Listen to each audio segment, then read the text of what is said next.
Welcome बच्चों, आज हम शुरू करेंगे लेसन नंबर 17 जिसका नाम है आई लव माई इंडिया। जैसा कि नाम है, इस नाम है कि मैं अपने देश इंडिया, जिसका नाम भारत है, इंडिया है, मैं उससे प्यार करता हूँ। तो इस चैप्टर में कुछ इंडिया से रिलेटेड स्पेसिफिक चीज़ें बताई गई हैं, इंडिया की जानकारी बताई गई है कि इंडिया में क्या क्या है, ये क्यों फेमस है, क्या क्या इसमें बहुत अच्छी चीज़ें हैं। तो हम चलिए शुरुआत करते हैं और अपने इस इंडिया को और एक्सप्लोर करते हैं। चलिए फर्स्ट लाइन से स्टार्ट करेंगे। India is our motherland. जो इंडिया है वो हमारी जन्मभूमि है। जन्मभूमि वो होती है जहाँ पर हमारा जन्म होता है। हमारा जन्म कहाँ हुआ है? इंडिया में। तो हमारी जन्मभूमि इंडिया है। It is well known for its social and religious integrity all over the world. ये किस लिए फेमस है? अपनी सोशल मतलब सामाजिक, रिलीजियस होती है धार्मिक, इंटीग्रिटी का मतलब होता है अखंडता। अब इस लाइन का मीनिंग ये है कि जो इंडिया है वो अपनी सामाजिक और धार्मिक अखंडता के लिए फेमस है। अखंडता इन द सेंस, इसका मीनिंग ये होता है कि हम अपने धर्म के प्रति, हम अपने समाज के प्रति ईमानदार हैं, विश्वसनीय हैं और हम अखंड भारत का एक हिस्सा हैं। तो ये अपने अखंडता के लिए ही पूरी दुनिया में फेमस है। Our country is a rich and beautiful country. जो हमारी कंट्री है, हमारा जो देश है भारत, वो क्या है? अमीर देश है और ब्यूटीफुल, सुंदर कंट्री है। ठीक है। It has many cultures and religions. यहाँ पर बहुत सारे कल्चर्स हैं और बहुत सारे रिलीजन्स हैं। बहुत सारे यहाँ पे धर्म हैं और बहुत सारी यहाँ पे संस्कृतियाँ हैं। जैसे हम ये देखते हैं कि अगर हम नॉर्थ की तरफ जाएंगे, उत्तर की तरफ, तो वहाँ पे देखिए वहाँ का पहनावा, वहाँ का रहन सहन, खाना पीना सब अलग है। फिर हम अपने ईस्ट की तरफ चलते हैं, नॉर्थ ईस्ट की तरफ, वहाँ पे अपना अलग खाना पीना चलता है। तो मतलब हर थोड़ी थोड़ी दूरी पर सबका खाना पीना, रहना, सब बोल चाल, बोलने का तरीका, सबकी लैंग्वेज में फ़र्क आ जाता है। और यही जो चीज़ है ये इंडिया में ही पाई जाती है। बाकी और कंट्रीज़ में अगर हम देखते हैं और देशों में, तो वहाँ पे एक ही लैंग्वेज है, पर यहाँ पे देखिए कितनी सारी लैंग्वेजेस बोली जाती हैं। अगर हम पंजाब की तरफ जाते हैं तो पंजाबी, इधर हम जाएंगे महाराष्ट्र की तरफ तो मराठी, बंगाल की तरफ जाएंगे तो बंगाली, है ना। तो इस तरीके से जो है लैंग्वेजेस यहाँ पे बदलती रहती है। तो इसलिए क्या है, बहुत सारी इसमें संस्कृतियाँ हैं यहाँ पे और बहुत सारे रिलीजन्स हैं।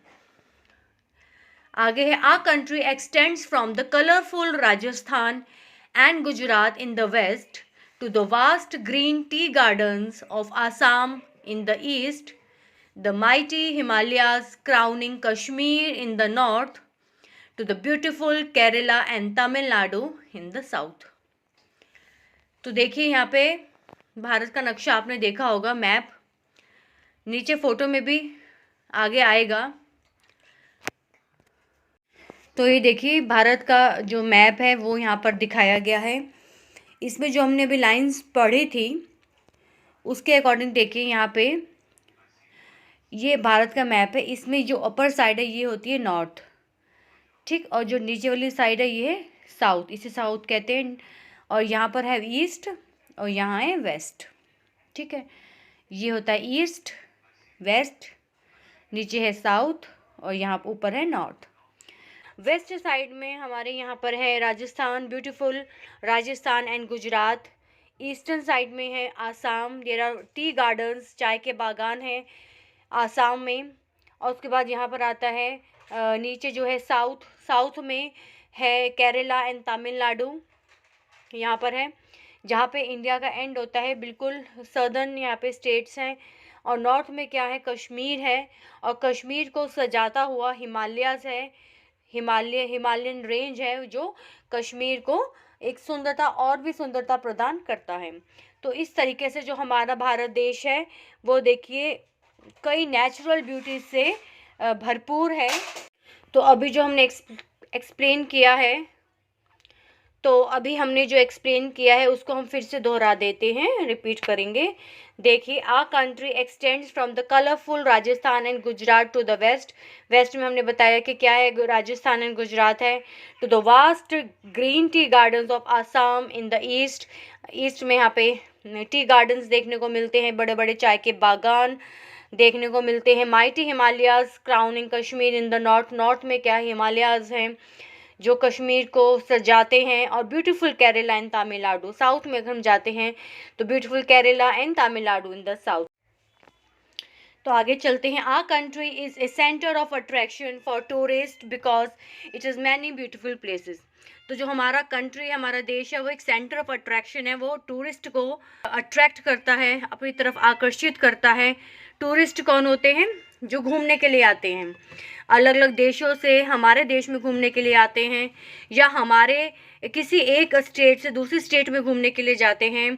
तो ये जो हमारी कंट्री है उनको अट्रैक्ट करती है, क्योंकि यहाँ पे बहुत सारे ब्यूटीफुल प्लेसेस हैं, जगह है घूमने के लिए। देखिए क्या क्या जगह हैं। द ताजमहल, ये तो सभी ने सुना होगा, Taj Mahal. The Fatehpur Sikri, the red fort, Lal Qila and the Qutub Minar are a few wonders which attract many people all over the world. तो ये कुछ चुनिंदा जगह हैं, उनके नाम हैं जो दुनिया भर से लोगों को अट्रैक्ट करते हैं यहाँ आने के लिए। तो यहाँ पे India is known for its unity in diversity. India जो है वो यूनिटी इन डाइवर्सिटी के लिए जाना जाता है, मतलब विविधता में यहाँ एकता पाई जाती है। अलग अलग राज्यों में अलग अलग खाना पीना, रहना और वेशभूषा सब अलग होते हुए भी हम सब एक हैं। तो यहाँ विविधता होते हुए भी एकता है।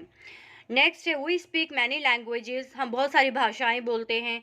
वर्शिप मैनी गॉड्स, हम बहुत सारे भगवान को मानते हैं, देवी देवताओं को मानते हैं। And yet we have same spirit, the spirit of India.